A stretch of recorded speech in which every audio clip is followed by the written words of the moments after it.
A very good morning, learners. Welcome again to the exciting world of tourism. Today, in our next presentation, we are going to talk about the travel agency itself, travel agency presentation part 2. So, the learning objectives of this presentation would be: what are the other functions of travel agency? What is the procedure for setting up a travel agency? In the first presentation of travel agency, we discussed about what is a travel agency and what are its functions.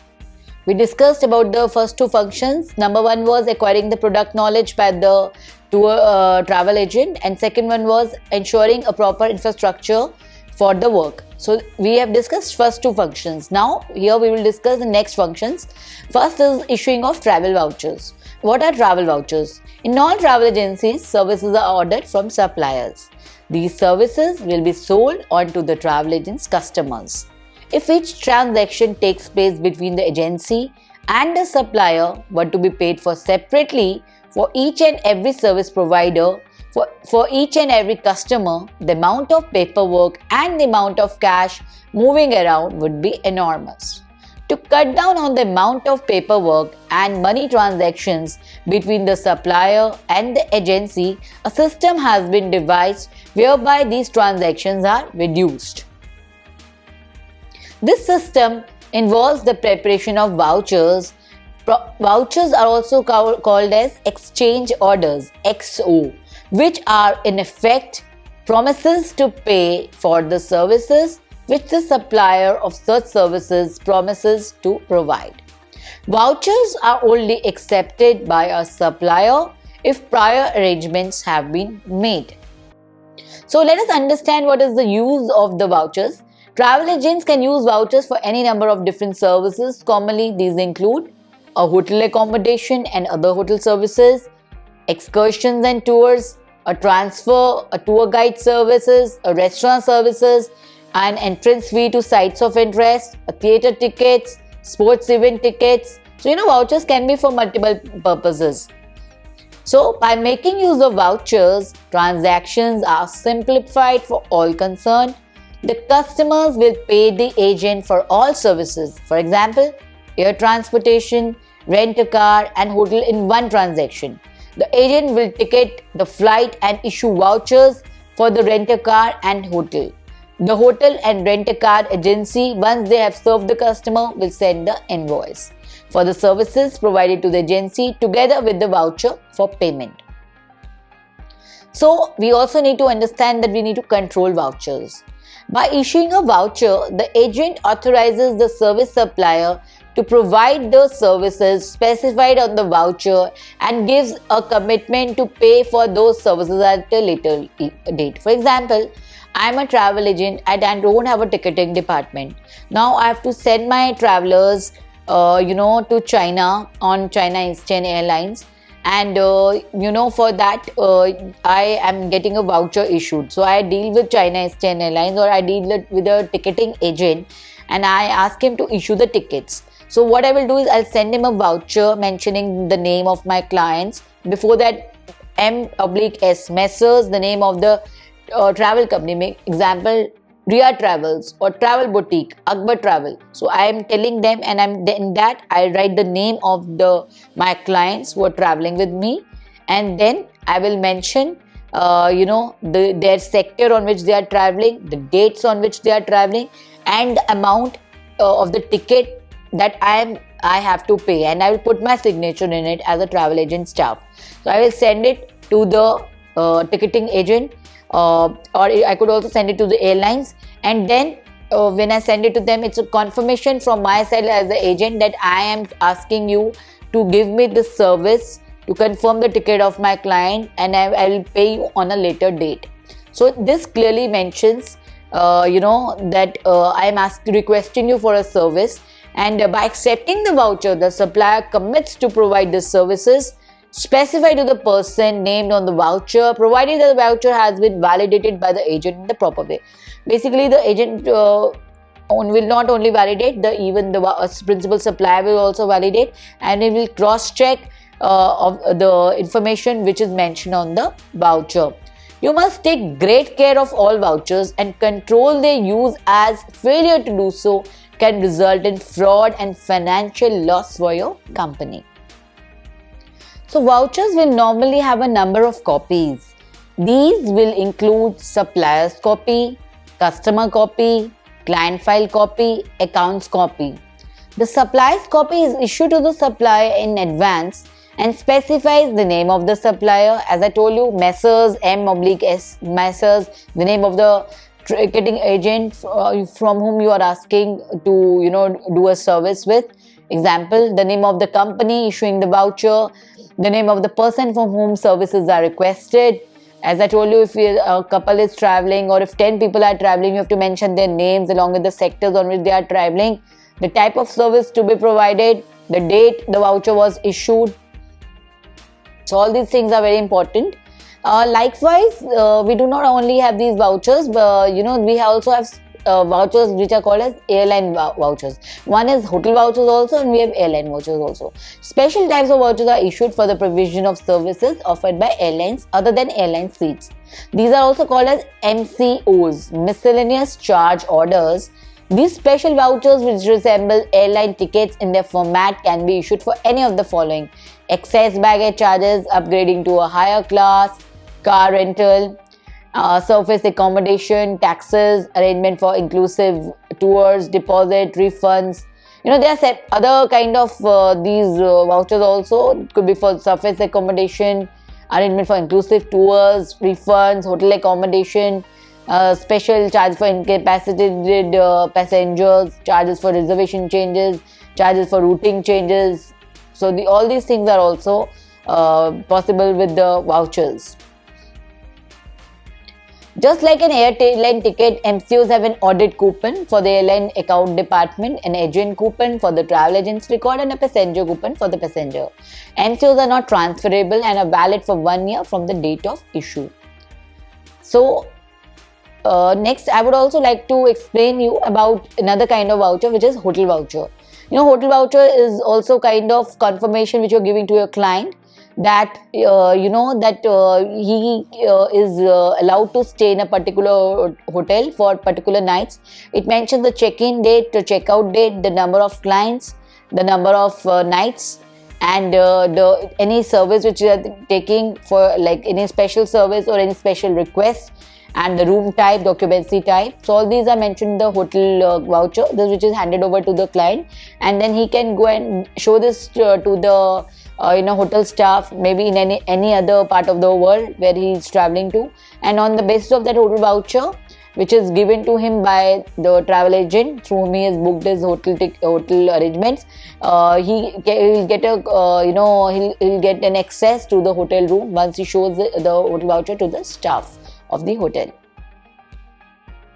So that was first function, that was the vouchers which we discussed in this presentation. And now comes the finances. More and more travel agencies are adopting financial management in their operations. Obviously, finances forms the backbone of any business, and however, finances also need to be managed very well. So the finances, some finances are required for day-to-day operations. Some you are have to ensure that finances are invested in the right kind of inventory for the future, so you see a bright future for your travel agency. So you have to manage the finances very well. It is essential for travel agency managers to understand the processes, the procedures, and programs of financial management. For this, you could have people who have a financial management background who can suggest to the travel agent how to invest the money and how much finances should go in what procedure. So this should be taken with the help of the staff who specializes in finances. Maybe somebody who's an MBA in finance, some chartered accountants, and generally travel agents also hire such people. It should be remembered that financial management can be successful only if the accounting practices and procedures are sound. This is very important. So in a travel agency, these practices include invoice, receipt, voucher checks, income statement, proper pricing, cost comparisons, profit and loss statements, profitability analysis, budgeting, cost control, etc. Basically, everything is taken care by the budgeting. So budget is a control in itself which helps you to decide the future course of action, that how much should be invested in which function, and it helps you to deal with your finances in a more stricter way.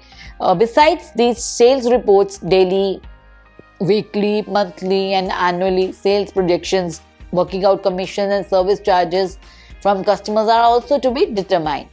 The company also has to set its financial goals, which might include increase in profits in certain percentage or reducing expenditure. At the same time, these financial goals have to be determined keeping in view the impact on other organization activities like marketing and sales. Managing finance is not an easy task, and that is why every organization recruits people with accounts and financial background for carrying these jobs. As I told you, managing finances, you need to have people who are aware of the financial management, who are well versed in that, and we have the chartered accountants and financial analysts, CFAs, chartered financial analysts. We have the MBAs in finance who can help you deal with your financial management in your organization. So another function is marketing. Marketing is very, very important for a travel agent, and it shows, basically, you might have a good product to sell, but it has to be visible. So marketing helps to create a strong visibility in the market, and that is its main function, to create the visibility of a travel agent. So, but before that, you must ensure that the product is in its place and you are selling what the customer requires, not what you want to sell. So for that, you have to understand his needs well, his wants well, and then you have to pay a lot of attention to these aspects, and you have to create such a product which will sell it by itself. So in travel agency business, you come across different types of clients who may have different demands. Maybe a young couple wants to travel to Northern Lights in Norway, or maybe somebody wants to travel for a spa treatment in Dead Sea in Turkey. So couples could, any traveler could come up with any kind of demand. Or maybe there is a senior citizen group who want to travel to a pilgrimage destination. These all needs can be met only if the employees have a sound knowledge of the products they are dealing with. So you must be aware what to suggest to whom. This clarity of thought is very important. And for that, promotion and advertising are vital for selling in travel agency business. As I told you, first you should know what is the demand in the market, what the customer wants, what are his needs, and then you devise the product according to him. And then what you do is you promote it and you advertise it. Not only you have to make the product, after that the customers must be made well aware. For example, northeastern part of India is like a hidden gem of a country. All these seven sisters, they are like so beautiful. But many tourists are not aware of these places because they have not been much marketed. Now, the government of India, Ministry of Tourism is focusing a lot on these states, and as they realize their potential. So, advertising is very important. You have to promote them very aggressively. And the customer tends to forget because he's proliferated and he's, bombarded with a lot of information. Similar kinds of destinations are promoting themselves more aggressively. So how do you differentiate yourself from the other? By marketing yourself more aggressive you have to be as compared to the competitors.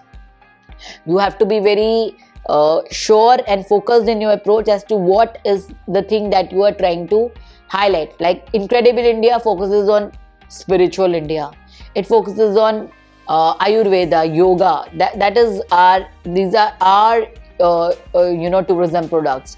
So besides, we are coming up as a medical destination, as a MICE destination, as a rural destination, as a golf destination. So these are other tourism products of the country, but here the focus, which our basically forte has always been of spirituality.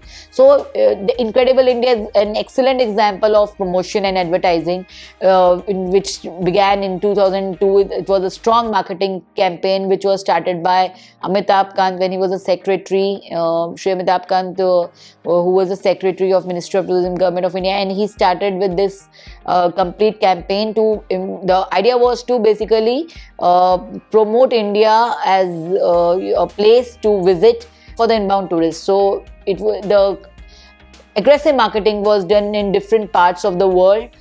India was participating in various trade fairs, exhibitions which were happening in different parts of the world, or we were selling a lot of literature, or through brochures, pamphlets, and vans and all, making announcements, organizing fam trips for the foreign agents, asking them to come to India and see what the country has to offer. So I'm discussing same thing about marketing, that what is its importance and what you can do to market your product. So for the travel agencies, they may prepare brochures, and at times they're supplied to them by the principal suppliers also.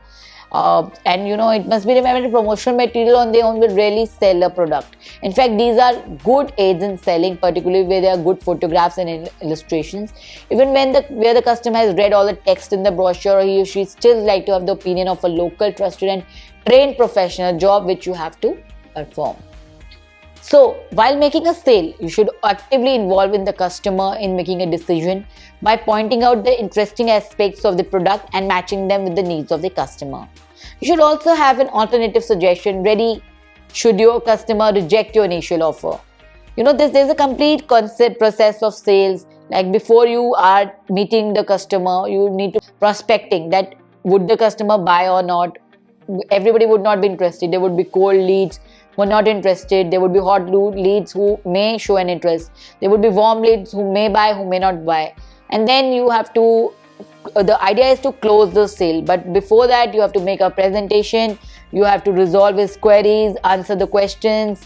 And then you have to ultimately come to closing the sales. But before, better communication skills and positive statements help in getting a commitment, but you must follow the golden rule, that is lead and guide, but never to force a customer. So leading travel agencies are making use of media in a big way for promotion and advertising purposes. However, not every company can afford this. So a close interaction with Department of Tourism, Government of India is useful for marketing activities, because the department provides assistance to help travel agencies in generating business from overseas markets. Similarly, memberships of associations like TAI, Travel Agents Association of India, ITO, Indian Association of Tour Operators, etc. is also useful in this regard. So basically, you have to find ways where you can market yourself, be it through Ministry of Tourism, the various state tourism departments. The better license you maintain with them, they would automatically market your travel agency. And if you are even members of these associations like TAI, ITO or ITA and all, PATA and all, so that is also the great platform for marketing yourself as a travel agent.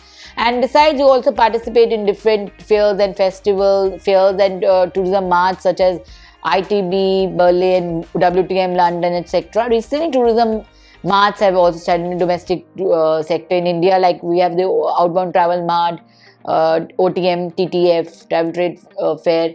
Like international one is, we also have the SATE, which happens in India. So that is also very famous for marketing yourself by participating in it as a travel agent. So till now we have discussed the various functions of a travel agency. Now we will discuss what is the procedure for setting up a travel agency. So you have to take into account the following aspects. Number 1, infrastructure and financial requirements. Number 2, approval from concerned bodies. Number 3, recognitions from principal suppliers. And number 4, incentives and benefits. So let us understand what are the infrastructure and financial requirements first.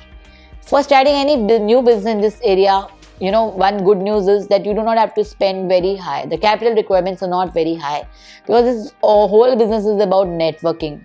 So you may not have to invest too much, but you must have good relations with the suppliers. So requirements in this regard require investment for the following. However, for certain investment is required, like if you want to hire a physical space to conduct an office where all your office staff is coming.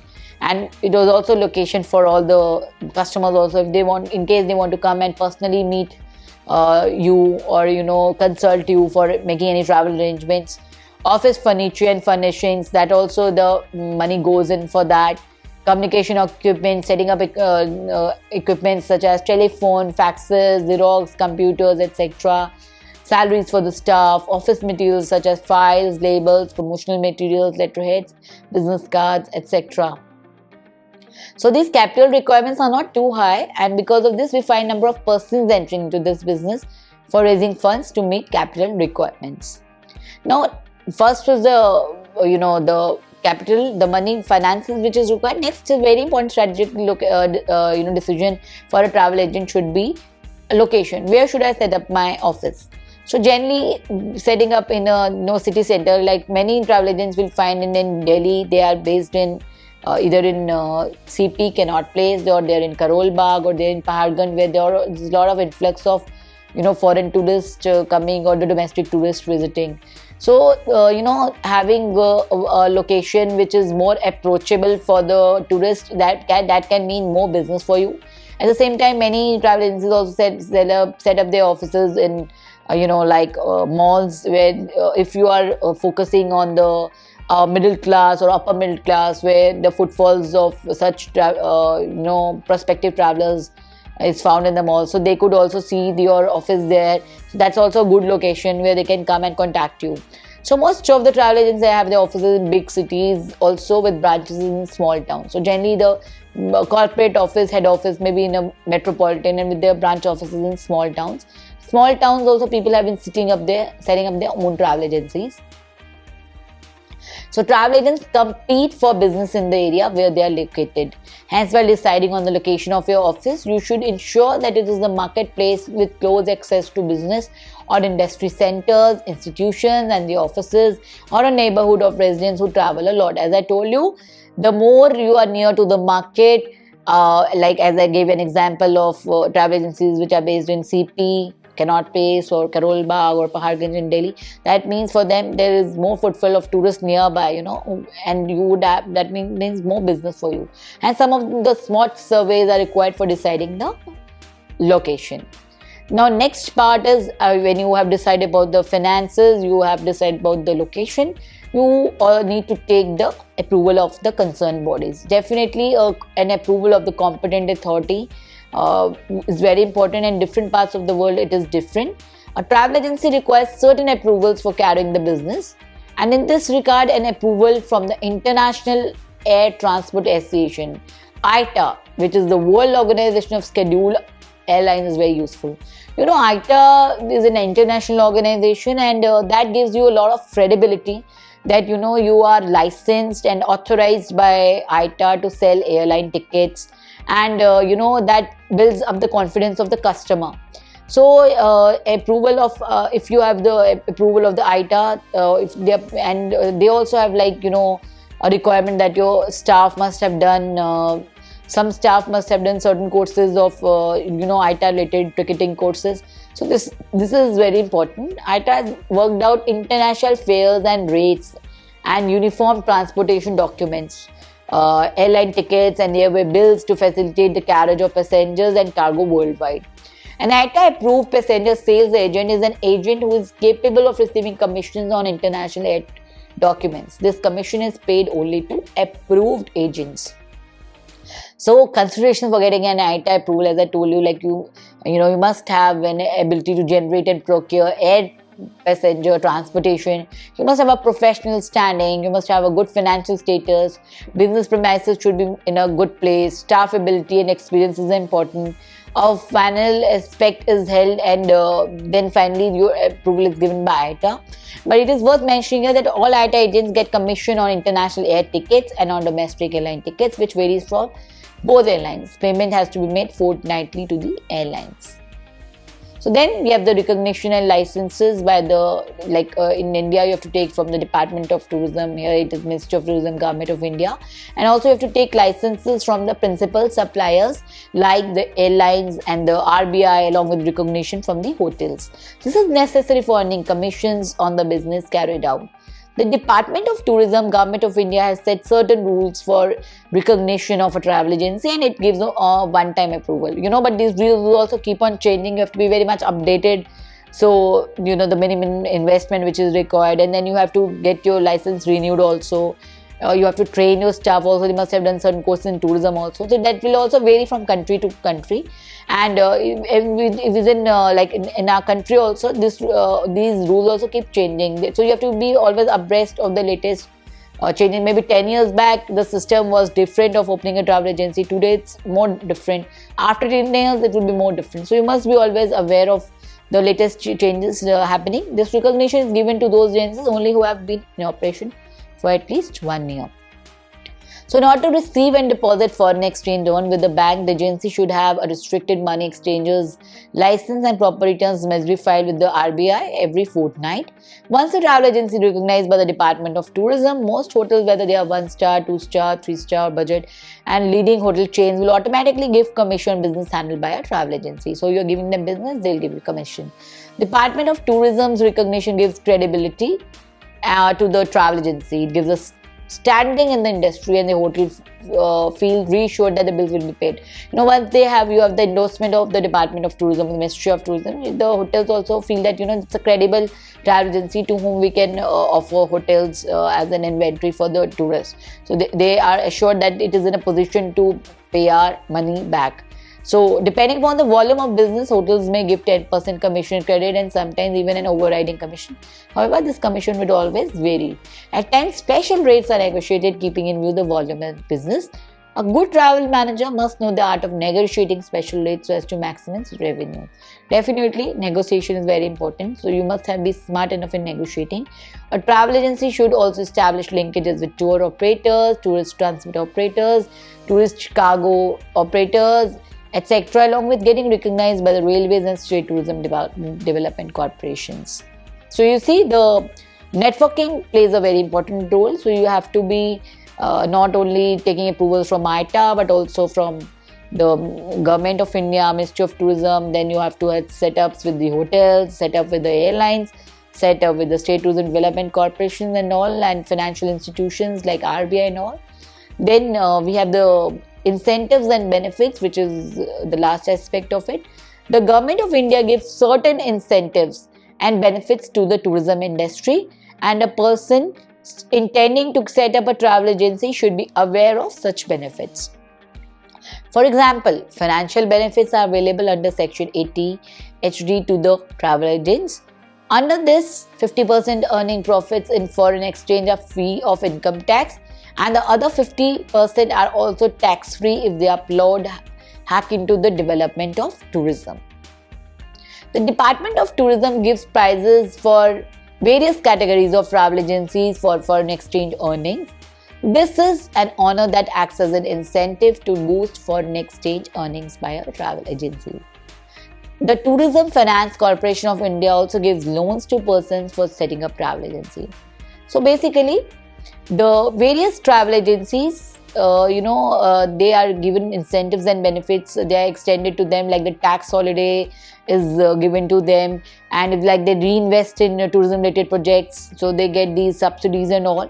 So this support system is definitely given by the Government of India. Likewise, the Tourism Finance Corporation of India is also gives loans if they want to reinvest, or if they want to start something new. The travel agents want to start something new, or they want to diversify also.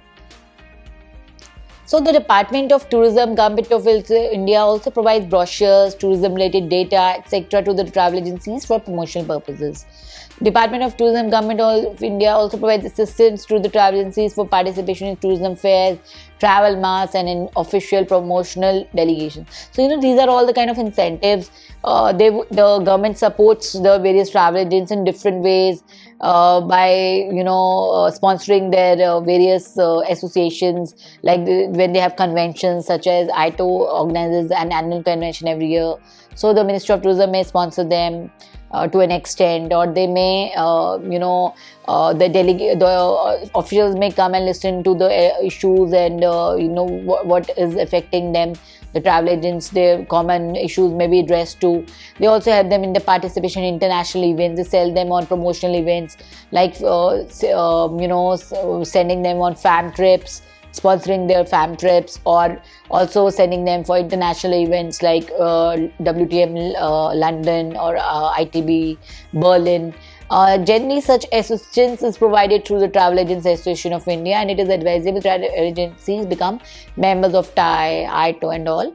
These are all the various platforms for the travel agents and all. From time to time, certain other incentives are also given by Government of India, as well as the state tourism development corporations, and travel agency managers should keep track of all these. So basically, I would like to recapitulate here this comes to the end of our discussion.